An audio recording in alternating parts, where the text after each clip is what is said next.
پوری دنیا اس بات کو جانتی ہے کہ ایمان کی جان نبی پاک علیہ السلام کی محبت ہے۔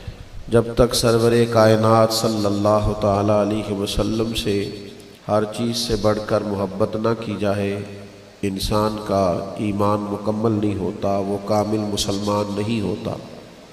کتاب و سنت میں، آثار صحابہ میں، 14 صدیوں کی امت کی تاریخ میں تسلسل سے یہ بات ہماری روایت ہے کہ ہر دور کے مسلمان نے نبی پاک علیہ السلام سے بڑا کھل کر اور بڑا ٹوٹ کر پیار کیا ہے، اور یقیناً آج کے اس پرفتن دور کے اندر بھی مسلمانوں کی بہت بڑی تعداد ایسی ہے جو ہر چیز سے بڑھ کر اپنے پیارے محبوب صلی اللہ تعالیٰ علیہ وسلم سے محبت کرتی ہے۔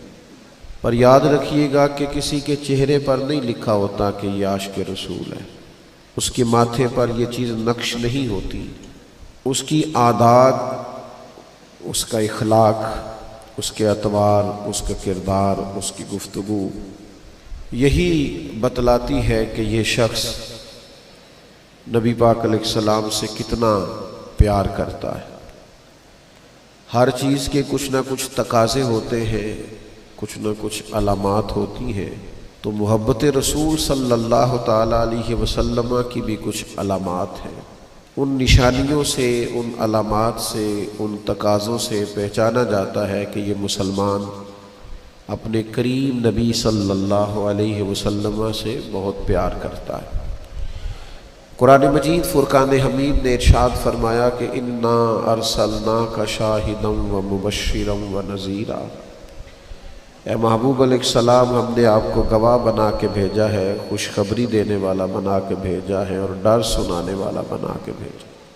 یہ شانیں آپ کو دی ہے لتؤمنوا باللہ ورسولہ وتعزروہ وتوقروہ، تاکہ لوگ اللہ پر بھی ایمان لائیں، اللہ کے رسول پر بھی ایمان لائیں، اور نبی پاک کی تعظیم بھی کریں، توقیر بھی کریں، وتسبحوہ بکرۃ واصیلا، اور صبح و شام اللہ کی پاکی بیان کریں۔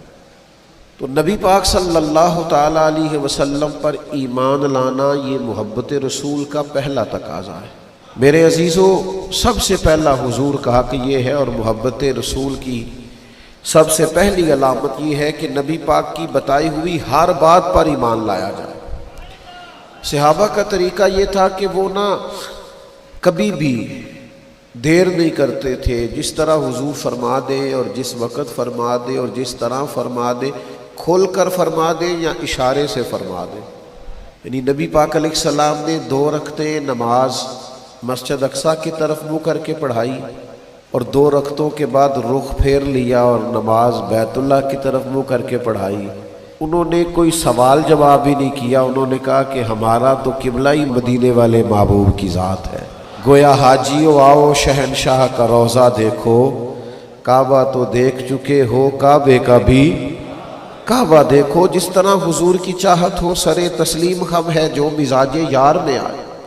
تو سرکار دو عالم علیہ السلام کی ہر بات پر ایمان لانا، اور نبی پاک علیہ السلام کے ہر ارشاد کو دل و جان سے تسلیم کرنا، اور قرآن مجید نے اس مفہوم کو بیان کیا کہ حضور کے حکم پر اپنے دل میں کوئی بوجھ نہ محسوس کرنا، کشادہ روئی کے ساتھ سرکار کا ہر فرمان دل و جان سے قبول کرنا، جو حضور فرما دے، جو کریم فرما دے، جو جس وقت فرما دے، اس پر پورے طور پر عمل کرنا، یہ محبت رسول کا پہلا تقاضا ہے۔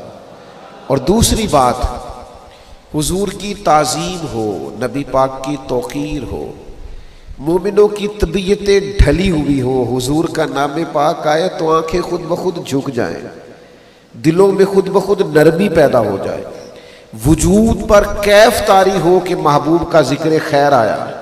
نبی پاک علیہ السلام کا تذکرہ کرتے وقت، حضور کی بات کرتے وقت، نبی پاک کی احادیث بیان کرتے وقت، سرور کائنات علیہ السلام کے نام کی بزم سجاتے وقت مومن انتہائی تعظیم اور توقیر کا خیال کرے۔ شاہ عبدالعزیز دباغ رحمۃ اللہ علیہ فرمایا کرتے تھے، میں تو نبی پاک کی محفل میں بھی اس طرح بیٹھتا ہوں جس طرح گویا حضور کے سامنے بیٹھا ہوا ہوں۔ اس لیے کہ حضور کی بات ہونے لگی ہے، نبی پاک کی حدیث کی بات ہونے لگی ہے، تعلیم کی بات ہونے لگی ہے، تعلیم کتاب و سنت کی بات ہونے لگی، تو تعظیم کے جذبات پورے طور پر حضرت عمر ابن عاص رضی اللہ تعالیٰ عنہ صحابی رسول ہے. ہر صحابی بڑی عظمتوں والا، شانوں والا، برکتوں والا. حضرت عمر ابن عاص خود ایک بات ارشاد فرماتے ہیں، مسلم شریف میں موجود ہے. فرماتے لوگوں اگر تم مجھ سے کہو نا کہ حضور علیہ السلام کا حلیہ بیان کرو تو میں کریم کی بارگاہ میں رہا ہوں، صحبت اٹھائی ہے، قدمین میں بیٹھنے کا موقع ملا ہے، لیکن میں حضور کا حلیہ نہیں بیان کر سکتا. تم مجھے کہو کہ میں محبوب کے ابرو مبارک کی بات کروں، بھینی مبارک کی بات کروں، چہرہ والضحیٰ کی بات کروں تو میں حلیہ نہیں بیان کر سکتا، اس لیے کہ حلیہ تو وہ بیان کرے گا جس نے آنکھیں کھول کے پورے طور پہ زیارت کی ہوگی.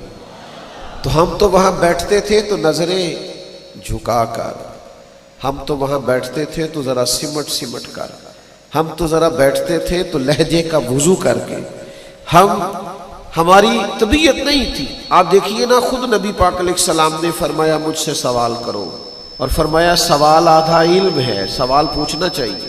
آپ کے ذہن کے اندر کوئی سوال ہے شرعی، اس پر پوچھ لینا چاہیے، اس پر بات کر لینی چاہیے. نبی پاک علیہ السلام منبر پر ارشاد فرماتے کہ جس نے جو پوچھنا ہے پوچھے. لیکن حضرت مولا علی شیر خدا رضی اللہ تعالیٰ عنہ فرماتے میں نے بھی ایک سوال پوچھنا تھا، لیکن ہفتوں گزر گئے میں پوچھ نہیں سکا.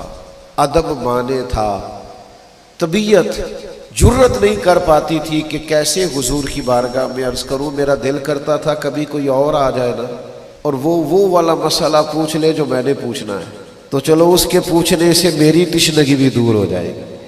یہ آداب، یہ طور طریقے آج چونکہ ہمارے ہاں ہر چیز میں وسعت آئی ہے، اظہار رائے کی لوگوں کو آزادی بھی ہے اور ذریعہ بھی پاس ہے سوشل میڈیا، تو بے باکی کے نام پر بعض اوقات کچھ لوگوں کے لفظوں کے اندر حسن نہیں رہا، ان کے جملے باوضو نہیں رہے، ان کی گفتگو میں وہ ٹھہراؤ نہیں رہا جو حضور کی بات کرتے ہوئے مومن کی شان ہے.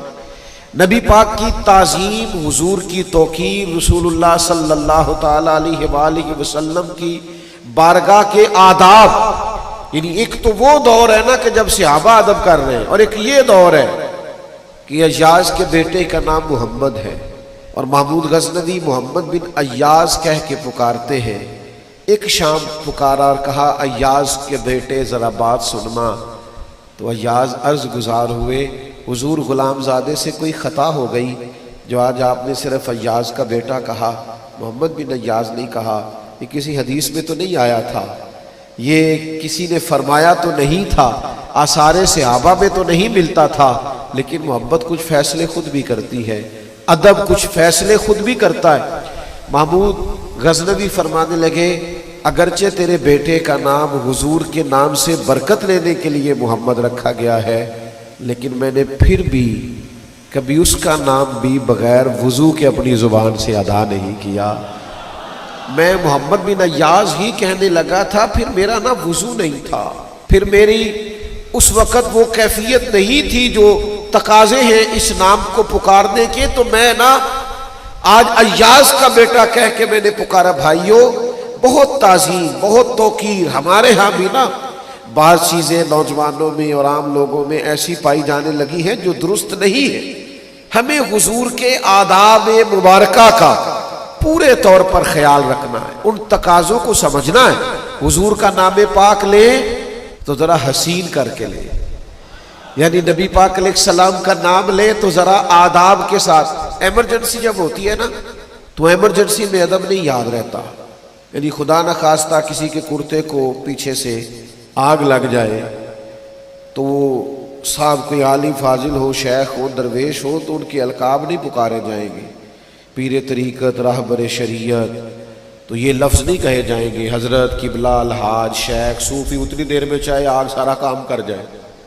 بھئی کرتے کو آگ لگی، آپ کہیں جناب آگ، جناب آگ، پیچھے دیکھیں جی آگ. القابات ایمرجنسی میں نہیں پکارے جاتے، وہ تو روٹین میں پکارے جاتے، ورنہ تو جل جائیں گے مولانا سارے آپ کے القابات پکارتے ہو. لیکن یہ صحابہ کا انداز فکر ہے، یہ ان کا انداز گفتگو ہے کہ غار ثور میں حضرت سیدنا ابو بکر صدیق رضی اللہ تعالیٰ عنہ کے پیر مبارک کو سانپ نے ڈس لیا ہے، پیر کو سانپ نے ڈس لیا ہے۔ تو نبی کریم علیہ السلام نے پوچھا ابو بکر کیا ہوا کہ آنکھوں میں آنسو ہے؟ تو انہوں نے فوراً نہیں کہا سانپ سانپ سانپ سانپ، یہ نہیں کہا، بلکہ اس ایمرجنسی میں بھی ادب یاد رہے۔ عرض کرنے لگے فدا کا ابی و امی یا رسول اللہ، حضور میری ماں بھی قربان ہو آپ کے قدموں پہ، میرا باپ بھی قربان ہو آپ کے قدموں پہ۔ حضور وہ سانپ نے ذرا پیر کو ڈس لیا تھا۔ اس ایمرجنسی میں بھی انہیں آداب بھولے نہیں، انہوں نے نبی پاک کی تعظیم کا، توقیر کا ہر جگہ خیال رکھا۔ ہمارے بزرگوں نے ہمیں جو آداب دیے تھے سینہ بسینہ، ہمیں ان کا خیال رکھنا۔ اور تیسری بات، حضور سے کسی کو پیار ہو اور پھر وہ سچ نہ بولے، نبی کریم علیہ السلام سے محبت ہو پھر انسان معاذ اللہ بددیانت بھی ہو، پیار حضور سے کرے اور سارا محلہ اس سے تنگ بھی ہو، تو پھر اس نے پیار نہیں کیا، پھر اس نے محبت کا تقاضا نہیں سمجھا، پھر اپنے محبوب کے جلووں کی روشنی سے فیض یاب نہیں ہوئی۔ یہ حدیث پاک سنیے گا، سیاستہ میں موجود ہے۔ ایک جگہ پہ نبی پاک علیہ السلام نے وضو فرمایا تو صحابہ نبی پاک علیہ السلام کا بچا ہوا وضو کا پانی اپنے وجود پر ملنے لگے، تو اللہ کے پیارے حبیب علیہ السلام نے فرمایا تم یہ کام کیوں کر رہے ہو؟ سوال کیا، اگرچہ حضور جانتے کہ تقاضۂ محبت کی وجہ سے کر رہے، وارفتگی کی وجہ سے کر رہے، جو ان کا شوق ہے حضور کی غلامی کا، اس شوق نے انہیں مجبور کیا۔ نبی پاک علیہ السلام نے پھر بھی پوچھا یہ کیوں کرتے ہو؟ تو عرض کی یا رسول اللہ آپ کی محبت کی وجہ سے کرتے ہیں۔ اور یہ صحابہ کی شان تھی، ورنہ ماں بھی کبھی کسی بیٹے کے وجود سے لگا ہوا پانی چہرے پہ نہیں ملتی، وہ بھی کبھی ریٹ صاف کرتی ہے بیٹے کی تو یوں چہرہ پھیر کے کرتی ہے۔ حضور کا بچا ہوا پانی چہروں پر وجود پر ملا جا رہا ہے۔ کریم نے سوال پوچھا کیوں کر رہے ہو؟ یا رسول اللہ صلی اللہ تعالی علیہ وسلم، آپ کے ساتھ جو ہمارا پیار ہے، آپ کے ساتھ جو ہماری محبت ہے، اس محبت کی بنیاد پر یہ کر رہے ہیں۔ پتہ ہے حضور نے اسی وقت فرمایا جو چاہتا ہے نا کہ اللہ رسول سے محبت کرے اور اللہ رسول اس سے محبت کرے، اسے چاہیے جب بات کرے تو سچ بولے، اور جب اس کے پاس امانت رکھی جائے تو وہ دیانت کا مظاہرہ کرے اور اپنے پڑوسی سے اچھا سلوک کرے۔ یہ تین علامات اپنے اندر پیدا کرے، یہ تین باتیں اپنی طبیعت میں لائے تاکہ وہ اللہ رسول سے پیار کرے اور اللہ اور اس کا رسول اس سے پیار کرے۔ اگر زبانیں جھوٹ بھی بولتی ہو اور حضور کی محبت کے ترانے بھی پڑھتی ہو تو یہ تضاد ہوگا۔ اگر کوئی بددیانتی کا مظاہرہ بھی کرتا ہو اور ساتھ وہ اپنے سینے میں حضور کی محبت کا بھی تقاضا کرتا ہو تو لوگ کہیں گے یار یہ تیرا تضاد ہے، یہ بات درست نہیں ہے، تجھے عملاً بھی تو وہ ساری باتیں کرنی چاہیے نا جو محبت رسول کا تقاضا ہے۔ تو ایک تو اللہ رسول پر ایمان لائے، ہر بات کو مانے، دوسرا تعظیم کرے، تیسرا سچ بولے، جھوٹ سے بچے، اور چوتھا جو رب رسول سے پیار کرے نا اسے چاہیے کہ سادہ طرز زندگی اختیار کرے، اپنی طبیعت کو بہت زیادہ ملمہ سازی سے بچائے، اپنے آپ کو بہت زیادہ آسانیوں سے بچائے، طبعاً اور مزاجاً فقیر منش ہو۔ یہ حضور کی محبت کا تقاضا ہے۔ میں دلیل دوں گا اس پر کہ جو سادہ زندگی ہوتی ہے نا آسان بڑی ہوتی ہے۔ یہ جو زندگی ہوتی ہے نا فیشن والی اور پروٹوکول والی اور بڑی کرسیوں والی اور اگلی نشستوں والی اور بڑے اشتہارات والی اور تصویروں والی اور میں بھی ہوں اور میرا بھی نام ہے اور میں بڑا مشہور مولانا ہوں، تو یہ زندگی مشکل ہوتی ہے۔ یعنی نبی پاک علیہ السلام کو نا سادگی سے پیار ہے، حضور کو بندگی سے پیار ہے۔ نبی پاک صلی اللہ تعالی علیہ وسلم اپنے چاہنے والوں کے سے یہ تقاضا کرتے کہ ان کا رہنا سہنا، ان کا کھانا پینا، ان کا ملنا، ان کا تعلقات کرنا یہ سادہ ہو، عام ہو، تکلفات سے بچے ہوئے ہو۔ ایک صحابی حاضر بارگاہ ہوئے اور عرض گزار ہوئے یا رسول اللہ صلی اللہ تعالی علیہ وسلم میں آپ سے بڑی محبت کرتا ہوں۔ تو حضور نے فرمایا سوچ کر کہو کیا کہہ رہے ہیں۔ نہ پھر عرض کی حضور آپ سے بڑا پیار ہے۔ تو کریم بھی آج دریائے کرم جوش میں ہے۔ حضور نے پھر فرمایا سوچ کر کہو کیا کہہ رہے ہیں۔ یا رسول اللہ میں آپ سے بڑا ہی پیار کرتا ہوں۔ تو پھر حضور نے کیا فرمایا؟ فرمایا پھر تیاری کر لیں۔ یا رسول اللہ کس بات کی؟ فرمایا فقر کی تیاری کر، مصیبتوں کے لیے تیاری کر۔ جس طرح پانی پہاڑ سے نیچلی جگہ پر سطح پر آتا ہے، پہاڑوں سے زمین کی طرف گہرائی کی طرف آتا ہے، اس طرح مشکلات تیری طرف آئیں گی۔ یاری تیری سونا ہے پر ازمائشاں تیریاں اگ، اے سونا پر کھیا جامدائی پہلو نہ لگاں دے لگ۔ حضور نے فرمایا اگر مجھ سے پیار کرتا ہے پھر تیاری کر فقر کے لیے، تیاری کر ساتھ۔ یہاں ہمارے علماء تفسیر نے، شارحین حدیث نے لکھا ہے اس سے مراد یہ نہیں ہے کہ اس کے پاس پیسے نہیں ہوتے، اس سے مراد یہ ہے کہ اس کا مزاج فقیرانہ ہوتا ہے، اس کا انداز فقیرانہ ہوتا ہے۔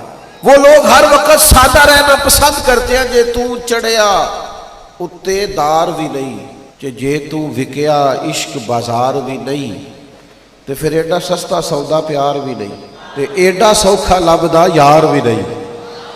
کئی جنگل گانے پیندے نے، کئی دوزخ لنگڑے پیندے نے، جے او اس ملوں بھی مل جاوے تے ایدو سستا ہور بپار بھی نہیں۔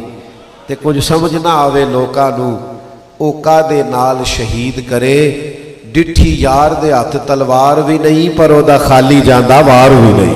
تو یاد رکھیے گا کہ حضور کی محبت کا ایک تقاضا یہ ہے کہ ہمارا رہن سہن ساتھ۔ ہمارے ہاں پتہ کیا ہوا ہے، بعض لوگوں نے اخراجات بہت بڑھا لیے، آزمائشیں بہت بڑھا لی، حالات اور طرح کے ہو گئے۔ اب جو غرباء ہیں انہی کے ساتھ بستے ہیں، انہی کے ساتھ رہتے ہیں، ان کے لیے پھر مشکلات بڑھ جاتی۔ محبت رسول نہ بندے کو درویش سا کر دیتی ہے، سادہ سا۔ اچھا یہ بات سمجھیے گا کہ اس سے مراد یہ ہے کہ وہ لوگ خدا نخواستہ کسی کے محتاج ہوتے ہیں، اصل دولت تو ہوتی انہی کے پاس ہے جن کے سینے میں حضور کی محبت ہوتی ہے۔ دنیا میں سب سے زیادہ دولت مند ہوتے ہی وہ ہیں جو نبی پاک سے محبت کرتے ہیں۔ میرے عزیز یاد رکھیے گا، حضور نے فرمایا فقر کے لیے تیار۔ سارا کرتا پھٹ گیا تھا حضرت عمر کا، اتنا پھٹ گیا تھا کہ اب پیبند لگنے کی بھی جگہ نہیں تھی۔ تمام صحابہ نے مسجد شریف میں بیٹھ کر مشورہ کیا کہ حضرت عمر سے عرض کر میں کرتا ہی نیا لے لے۔ حضرت صدیق اکبر رضی اللہ تعالیٰ عنہ کے وصال ظاہری تک تو اسلام پر حالات کچھ اور طرح کے تھے، اب تو اللہ نے وسعت دے دی ہے، 50,000 دینار بدری صحابہ کو ملتے ہیں اور جناب عمر کو بھی ملتے ہیں، پر حضرت عمر مسجد سے نکلتے ہیں گھر جانے تک سارے بانٹ دیتے ہیں۔ ایک کرتا نیا لے لینے میں کیا حرج ہے، اتنے وزیر سفیر ملنے آتے۔ سب نے مشورہ کیا لینا چاہیے، بالکل جی لینا چاہیے۔ یہ تو طے ہو گیا، پر یہ بتاؤ حضرت عمر سے بات کون کرے گا، کس میں اتنی جرت ہے ان سے گفتگو کرے؟ تو ایک صحابی کہنے لگے ہیں نا ایک عظیم المرتبت شخصیت جن کی بات عمر نہیں ٹال سکتی، وہ کون ہے؟ مولا علی شیر خدا۔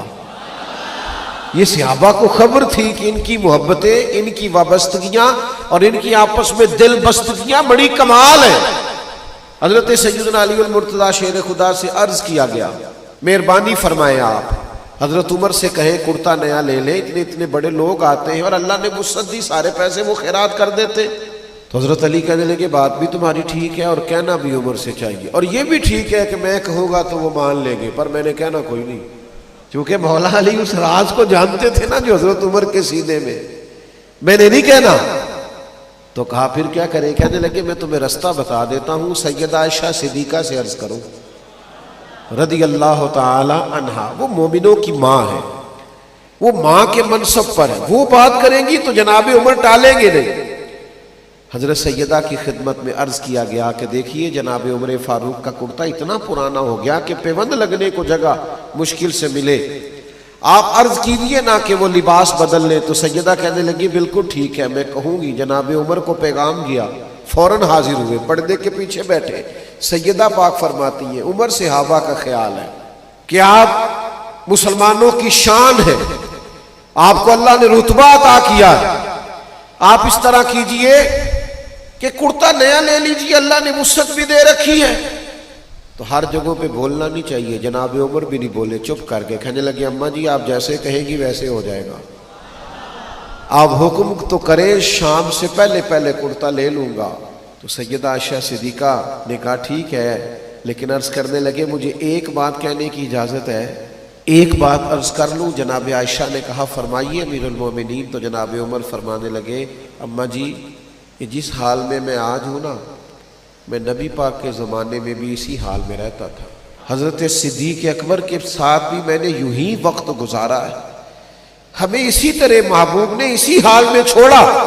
دل کرتا ہے، خواہش ہے اسی سادگی میں رہے، اسی عاجزی میں رہے، اسی فقر میں رہے جو فقر حجازی ہے، جو فقر محبوب کی پسند ہے، جو حضور کی چاہت ہے۔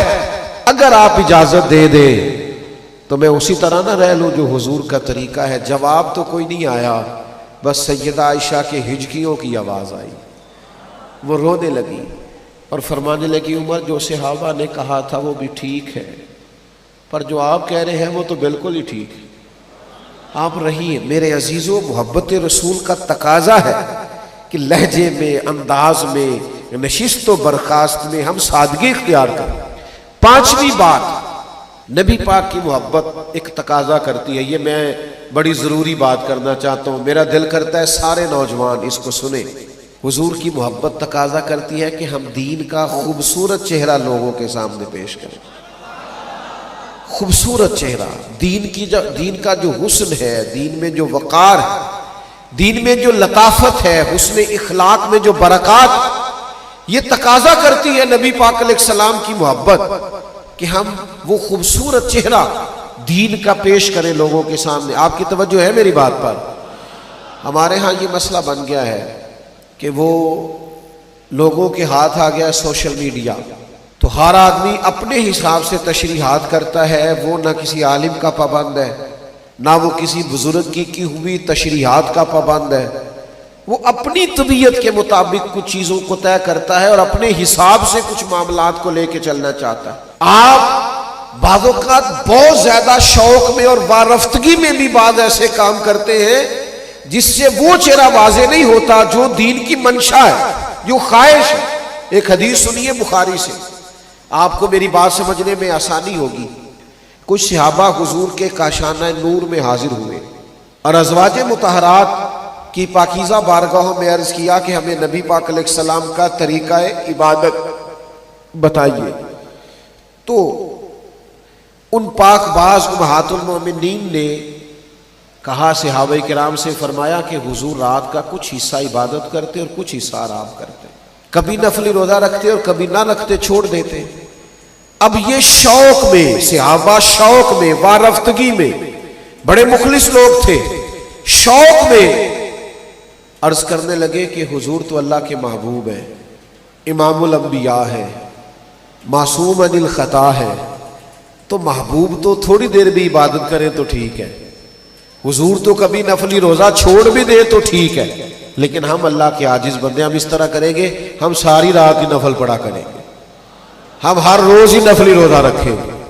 ہم نہ یہ شوق سے کر رہے ہیں، اب اخلاص سے اور خواہش سے کر رہے ہیں، لیکن نبی پاک علیہ السلام نے جو سمجھایا ہے، یہ تقاضا ہے محبت رسول کا کہ ہم اسے سمجھیں۔ جب حضور علیہ السلام کی بارگاہ میں ان کی یہ بات پیش کی گئی نا کہ انہوں نے کہا ہے کہ ہم ساری رات ہی نفل پڑھا کریں گے اور ہر روز ہی نفلی روزے رکھیں گے، اللہ کے حبیب علیہ السلام نے ان کو بلایا، ان صحابہ کو، اور کریم فرمانے لگے میں تم سب سے زیادہ رب کو جانتا ہوں اور میں تم سب سے زیادہ رب سے ڈرتا ہوں، میں تو رات کو عبادت بھی کرتا ہوں اور آرام بھی کرتا ہوں۔ حضور فرمانے لگے میں نفلی روزہ بھی رکھتا ہوں اور چھوڑتا بھی ہوں۔ نبی پاک علیہ السلام نے انہیں سمجھایا کہ تم دین کا وہ والا مفہوم سمجھو جو شریعت کا مقصود ہے، تم اگر ایسا کوئی دین کا نقشہ پیش کرو، وہ ہمارے ہاں نا بعض لوگ بعض چیزوں میں بے انتہا شدت کرتے ہیں، اس سے بھی بعض اوقات عام لوگوں کے لیے مسائل کھڑے ہوتے ہیں۔